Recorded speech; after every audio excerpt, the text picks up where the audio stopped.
establecida como un mecanismo de respuesta y de adaptación. Sobra decir que estas modificaciones las hacen enzimas, ¿no? Enzimas que la bacteria produce. Es decir que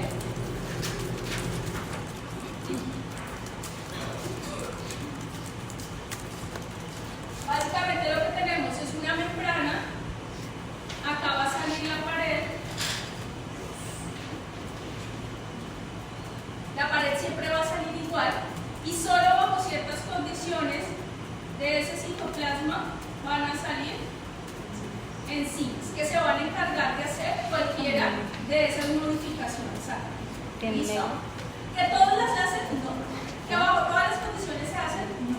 Claro, eso va a darle cierta, digamos que cierto plus a la bacteria, dependiendo de la que estemos hablando, para saber si es más fácil de adaptarse o no. Incrementa la resistencia a la degradación de enzimas, por ejemplo, cuando llega a la mucosa oral.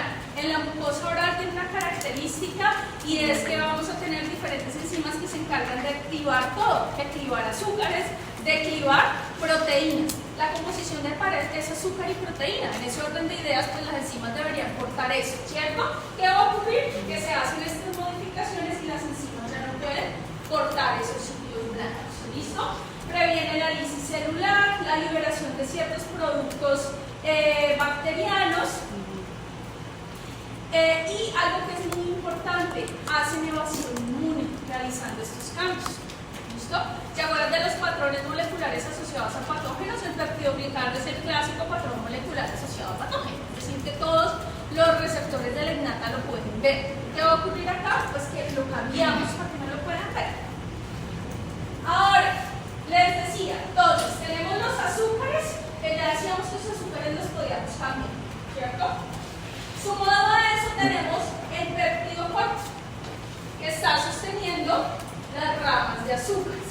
Ese péptido corto va a tener una conformación básica, llamémoslo así, es decir, va a tener siempre los mismos aminoácidos en repetición o en diferente orden, ¿sí? Alanina, lisina, glutamato y glicina. Ahora, ¿ustedes se acuerdan cuando hablábamos del peptídico, de la información del enlace peptídico?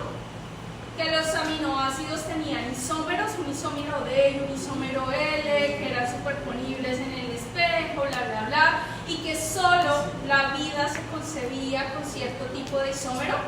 Pues acá las bacterias pueden tener los dos. ¿Listo? Entonces acá eso le va a dar mucha heterogeneidad. Por eso es que siempre las bacterias son un cuerpo aparte a lo que siempre nos enseñan de la célula eucariota. Tenemos isómeros D e isómeros L dentro de la composición y eso es lo que da tanta variabilidad a las paredes. Yo no puedo decir los azúcares son los mismos y las modificaciones, ustedes vieron, son bastante cortas y concisas. Ahora, ¿qué es lo heterogéneo de la pared? Los aminoácidos o los péptidos cortos. Señor.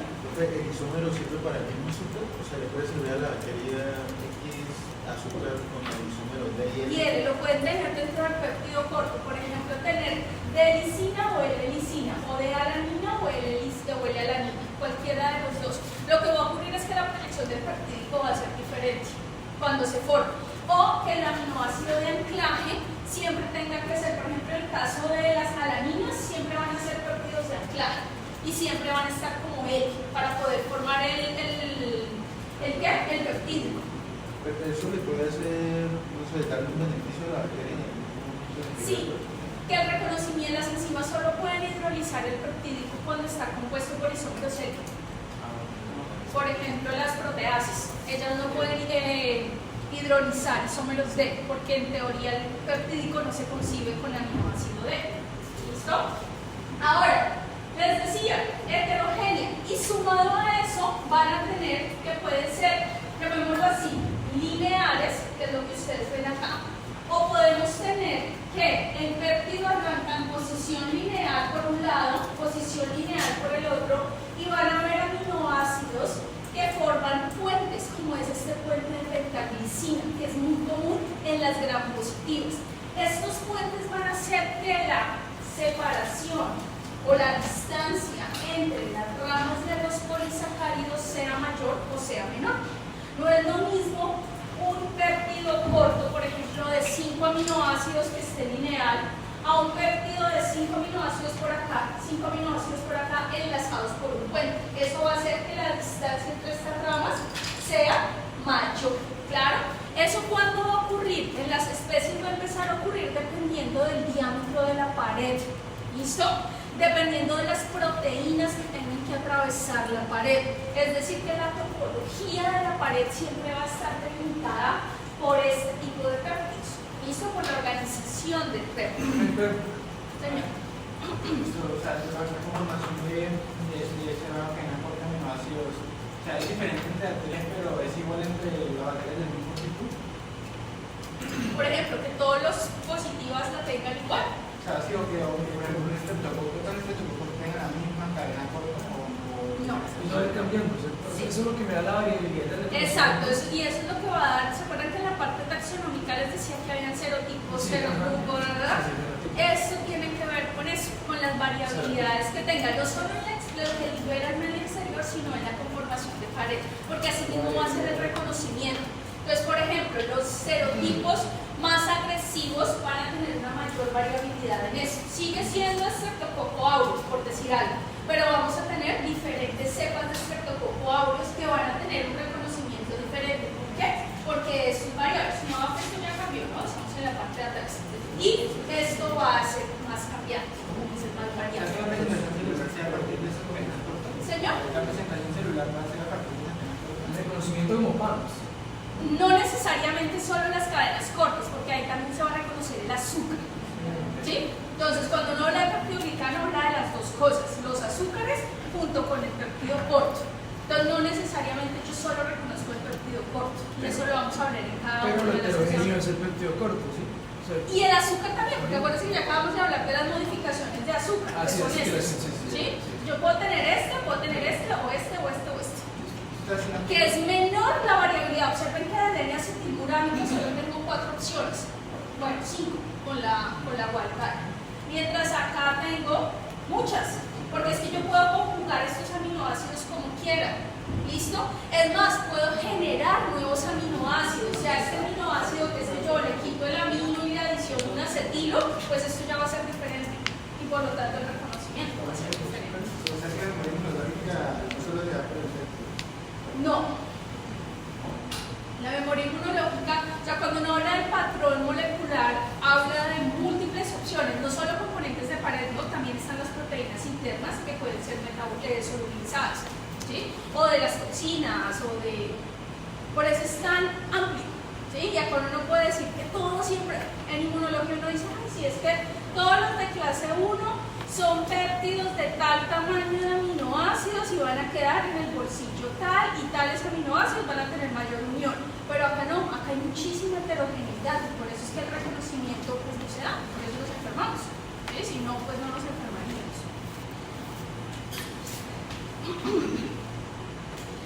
Y en particular este aminoácido, el tercer aminoácido, esto es el inicio del péptido, de la unión del péptido a la cadena de azúcares. Siempre se van a llamar los stem péptidos, que son como los péptidos lineales de nacimiento, que siempre están compuestos de 4 a 5 aminoácidos. Y el tercero, que casi siempre es una lisina, que va a la posición 3, ese es el que va a permitir que se formen los puentes, que se dé la variabilidad o las uniones entre los stem péptidos, y eso es lo que va a otorgar aún mayor variabilidad y diferentes topologías en cuanto a la composición de la membrana.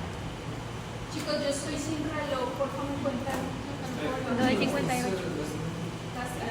El tercer aminoácido es el que me genera la formación de los puentes automáticos. la posibilidad de los puentes y la variabilidad, ¿sí?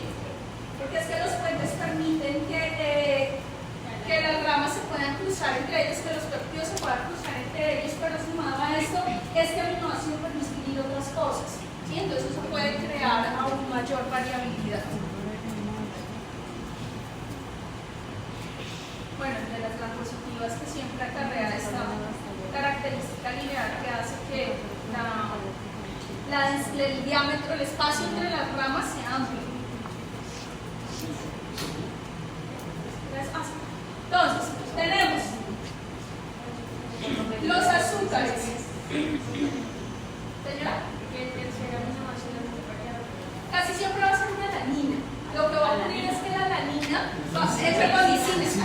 La alanina es el de unión del ancurámico y la lisina va a ser el del tercero. Y esa lisina permite que se pueda dar, por ejemplo, la formación de la pentaglicina o la formación o la adición de otros diferentes. Entonces, tenemos que el murámico siempre se va a unir la alanina. Siempre es en el murámico, eso sí es regla y no va a cambiar nada. Luego de esa alanina, pues va a venir el péptido, ¿sí? Independientemente como sea. Que en la posición 3 casi siempre va a estar la lisina, que es lo que vemos acá. Listo, que esa lisina es ampliamente heterogénea y permite que se formen las puentes y eso da la unión cruzada. ¿Listo? Pues que es lo que tenemos acá. ¿Quiénes se van a encargar de hacer esos cambios? Enzimas, o sea, eso no ocurre así porque sí, se unió porque sí, no, vamos a tener enzimas que dependiendo de, por ejemplo, acá nos muestran un caso de, esto es como, no, esto es fácil, la bacteria, es fácil, ese debe ser un enterobius, y acá lo que vamos a tener es que observen, está el péptido normal, llega la enzima y observen cómo liga y forma los puentes, ¿listo? Y eso genera la variabilidad, ¿listo? Entre los péptidos que se estén generando. Entonces, básicamente eso nos va a dar grupos de cómo se expresan, que era lo que hablábamos. Entonces, por ejemplo, los que tienen la estructura del puente de lisina o el pentaglicina, que es clásico de los focos, observen. ¿Dónde va a estar ensayado? En la lisina. ¿Dónde? ¿En qué posición? En la posición 3 del estero, ¿sí? ¿Y quiénes van a tener? Casi todos estos. Y así sucesivamente vamos a tener las más comunes. No significa que sean las únicas, son las clásicas, nos dan unos grupos y nos dan unas clasificaciones dentro de esas modificaciones o uniones que se puedan generar. Entonces, hasta ahí clara la composición básica del peptidoglicano. ¿Listo? Entonces tenemos azúcar y péptidos cortos. Ahora, ¿que se modifican? No, les cuento aparte. Vamos a hablar de cómo se sintetiza. La síntesis arranca en el citoplasma. Entonces observen, tenemos membrana, tenemos periplasma. Acá debe venir la pared. Ahora vamos a crear la pared. ¿Dónde va a ocurrir todo? En el citoplasma va a iniciar la síntesis, es decir, que los precursores vienen del citoplasma. ¿Dónde vamos a ensamblar la pared y como tal generar el peptidoglicano? En el periplasma. ¿Listo?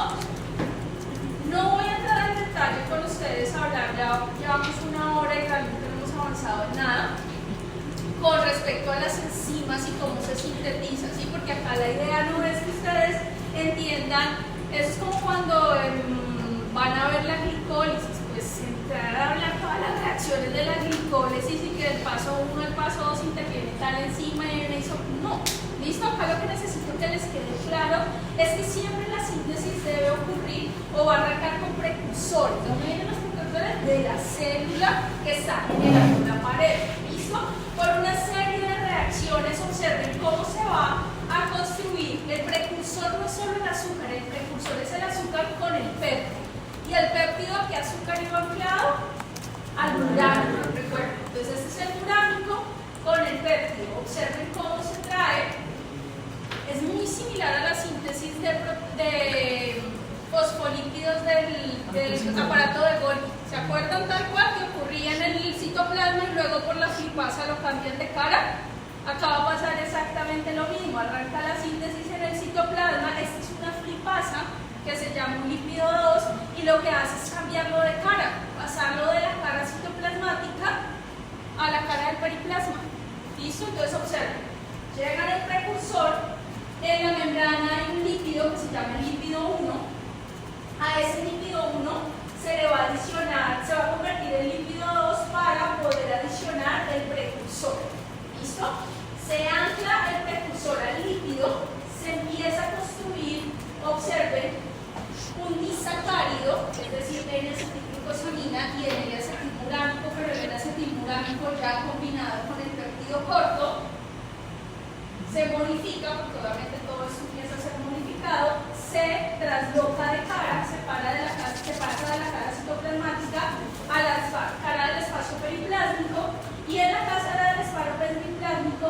empieza a polimerizar el polisacárido, es decir, empiezo a pegar este dímero, pegarlo, y los péptidos empiezan a unirse. ¿Cómo se van uniendo? Pues con lo que hay acá abajo, ¿cierto? Porque acá hay paredes existentes y acá empiezan a generar los links y las uniones. ¿Y qué más va a haber acá? Pues van a haber enzimas que se van a encargar de ir modificando los azúcares o de ir modificando los aminoácidos. Cuando ya el polímero se ha unido a la pared existente, se corta del líquido A, porque eso va saliendo hacia aquí, como capas. Entonces se va creando la capa acá y esto se va soltando, ¿sí? Y luego va saliendo la otra, igual se va soltando y la pared va creciendo, que es el modelo por capas, o este, que es el modelo donde las capas no van de forma paralela, sino de forma vertical, que es lo que ustedes ven acá. Igual, sale por la flipasa, queda dentro del líquido A y el líquido A empieza a anclar de esta forma. La diferencia de esta a esta es que este va a tener menos puntos de unión a la membrana y es el mayor punto de unión a la membrana anclada al líquido A. ¿Que cuál presenta uno y cuál presenta otra? Usualmente este tiende a ser de las gram negativas y este de las gram positivas, pero pues no significa que sea exclusivo, ¿no? Pueden haber diferentes estructuras. Ahora, en una bacteria que se divide, pues debe haber mayor síntesis de peptidoglicano. ¿Cómo va a ocurrir eso? Entonces, normalmente lo que tenemos es una célula, ¿cierto?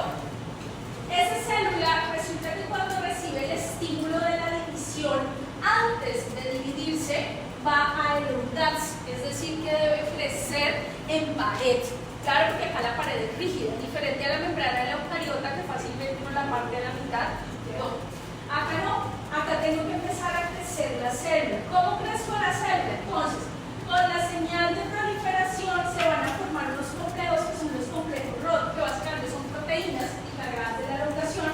Se van a unir a estas proteínas se llaman proteínas de una penicilina, y van a empezar a construir pared, donde adyacente obviamente a la membrana. La pared no la podemos construir hacia la parte externa, sino que la vamos a construir adyacente a la membrana y va a empezar la célula a crecer. Una vez la célula ha crecido a través de este mecanismo, es cuando el DNA se divide y se forma el septo.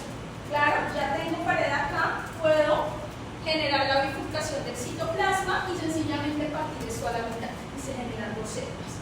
Claro, tanto para cocos como para bacilos. Que en el caso de los bacilos, por el tamaño, pues la cantidad que se requiere de pared es muchísimo mayor que el que estamos viendo acá.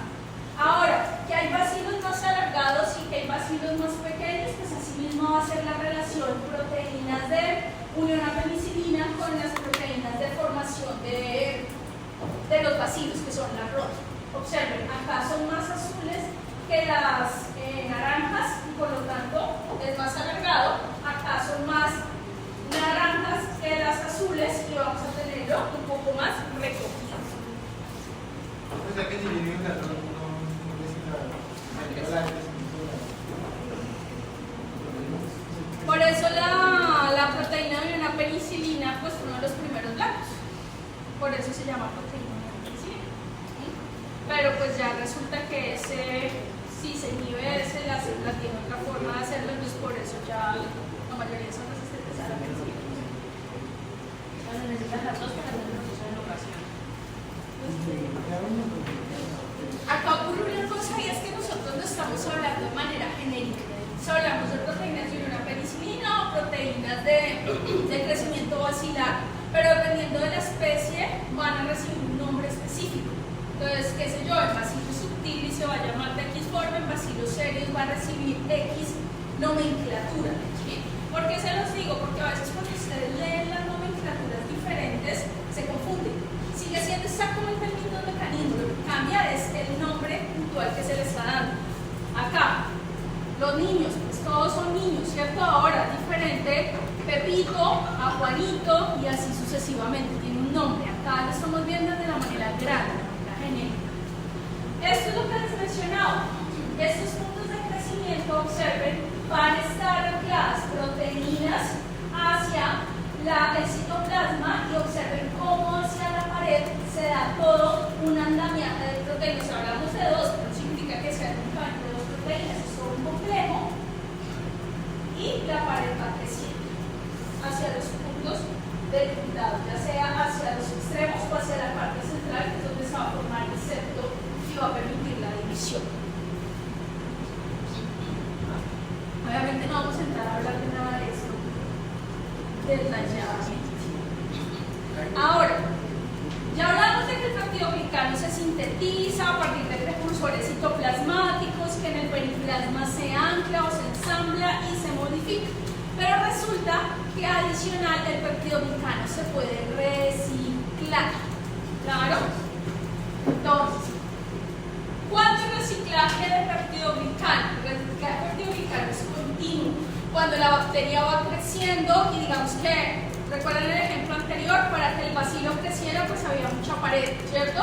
Pero resulta que cuando se dividió había exceso de pared. Ese peptidoglicano no se va a desprender, el peptidoglicano se va a reciclar. Entonces lo que normalmente tenemos, observen, es este lado. Acá va saliendo el peptidoglicano y se va anclando a la pared paciente.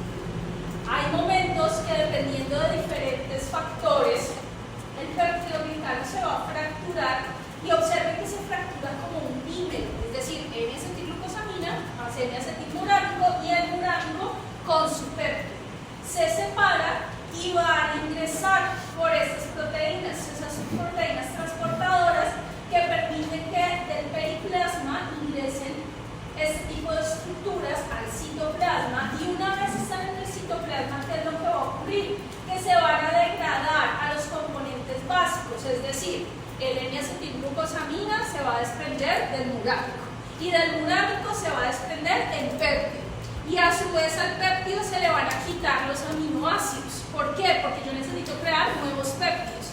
Entonces, separo todo esto, lo dejo en los componentes básicos y queda en el citoplasma para que esto vuelva a arrancar. ¿Claro? ¿Cuándo ocurre? Cuando hay exceso de crecimiento, cuando hay ciertos factores extracelulares que inducen el cambio. ¿Recuerdan cuando hablamos de las modificaciones a los azúcares o las modificaciones al péptido? Resulta que cuando se hacen esos cambios van a haber momentos en que se dan fenómenos de excisión de peptidoglicano, es decir, que salen estos dímeros y estos dímeros vuelven a ingresar. No tiene nada que ver con la viabilidad, no tiene una relación directa con el crecimiento, es decir, que una bacteria en división recicle más que una bacteria en no división, no. Puede reciclar tanto en la división como en una célula que no se está dividiendo, ¿listo? Y no tiene nada que ver con la forma, ¿sí? Que solo los cocos reciclan o que solo los bacilos reciclan, no, cualquier bacteria puede hacer este fenómeno de reciclaje. ¿Y por qué es importante hablar del fenómeno de reciclaje? Resulta que cuando las condiciones son adversas, la bacteria puede entrar a fase estacionaria, obligarse a entrar.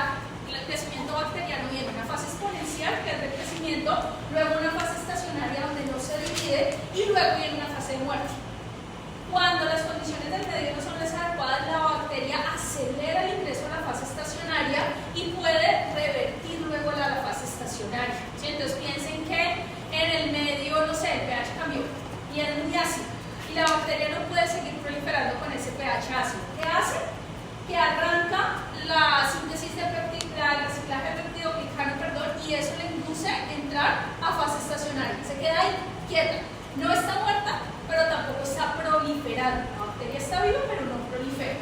Ahora resulta que pasaron días y el pH bajó o el pH se normalizó. ¿Listo? En ese orden de ideas, ¿qué ocurrió? Que la bacteria revierte y pasa de fase estacionaria y vuelve a la exponencial. Es como la detención en el ciclo celular de las eucariotas, que se detienen en G1, en G2 y luego vuelven y reanudan la división. En las eucariotas se llama quiescencia o senescencia, dependiendo del fenómeno que le induce. Y esta proteína que se encarga del reciclaje resulta que es una beta-lactamasa. Entonces, resulta que cuando se inactiva, ¿sí? Los beta-lactámicos Beta-lactamasa. que son un tipo de antibióticos que cuando ella está activa, ella hace que el antibiótico se movilice y por lo tanto el antibiótico no va a tener la posibilidad de atacar su diana o su blanco molecular. Por eso se habla que en los ratoncitos cuando se inactiva, perdón, en los modelos experimentales cuando se hace inactivación de este translocore, las bacterias empiezan a morir por los beta-lactanos. O sea, como algo similar. Pero que viene de la mano su función, entonces el reciclaje de péptido glicano. Entonces, les decía que esto era súper importante porque resulta que esa dímero que hablábamos que se generaba se llaman los muropéptidos. Los muropéptidos es ese péptido que acabamos de describir, que es el N-acetilglucosamina, el N-acetilmurámico y el péptido corto, que decíamos que siempre va a salir para el ensamblaje y va a ingresar para el reciclaje, siempre va a ser igual. Ahora, ¿por qué son importantes los muropéptidos? Pues ya decíamos que son importantes porque la célula los vuelve a usar como bloques esenciales para la construcción del péptido glicano, ¿cierto? Pero resulta que adicional van a ser o pueden ser liberados al medio extracelular y van a ser PAMs. Entonces acá los muropéptidos son factores de virulencia para algunas especies de bacterias, ¿sí? Entonces esto es lo que acabamos de describir, que se criba, que ingresa, que acá se recicla y que vuelve a ser parental. Eso es lo clásico. Pero tenemos este modelo y es donde bajo ciertas condiciones y dependiendo de la especie el muropéptido se libera al medio exterior. Por ejemplo, en pacientes con infecciones bacterianas que hacen falla renal, eso está lleno de muropéptidos, ¿sí? Entonces van a ser liberados al medio extracelular, las reacciones como van a ser PAMs, van a ser reconocidos, el cuadro inflamatorio se va a exacerbar, tenemos tormenta de citocinas, llega el cuadro febril, llega la vasodilatación y bueno, todo lo demás ustedes ya conocen.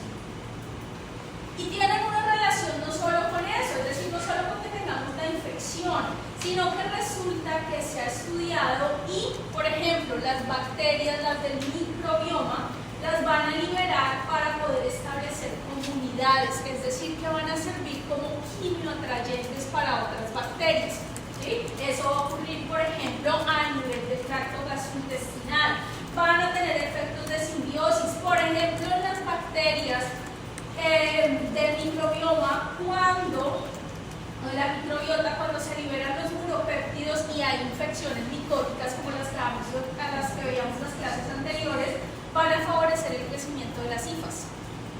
No necesariamente el muropéptido por sí solo es un factor de virulencia, ya dejamos claro que en unas especies lo es, pero en bacterias que en teoría son comensales del cuerpo, como la microbiota, van a tener esa función, potenciar el efecto de algunos patógenos como los hongos, van a favorecer las transiciones. ¿Se acuerdan las transiciones en las levaduras que hablábamos de la forma levaduriforme a la forma de hifa o viceversa? Acá los muropéptidos los van a exacerbar o van a facilitar que eso ocurra. La resistencia a los antibióticos, lo hablábamos en los beta-lactámicos, la liberación y actuar como agentes antimicrobianos. Hay ciertas especies, las del microbioma, y eso lo vamos a ver en la próxima clase, que liberan muropéptidos y los muropéptidos no van a atacar las células del hospedero, los muropéptidos van a atacar las bacterias que son patógenas. Entonces piensen que en el intestino hay bacterias no patógenas todo el tiempo, pero resulta que ustedes fueron a comer a la calle y cuando comieron en la calle pues comieron una bacteria patógena. Al llegar esa bacteria patógena, ¿qué hacen las no patógenas o las comensales? Atacarla, porque es que su función es proteger la integridad del epitelio. Entonces, ¿qué liberan? Muropéptidos. Y los muropéptidos sirven para que se detone el cuadro que trae esto. Ya les hablaba del papel de la inflamación, ¿cierto? Y se han observado que, por ejemplo, los muropéptidos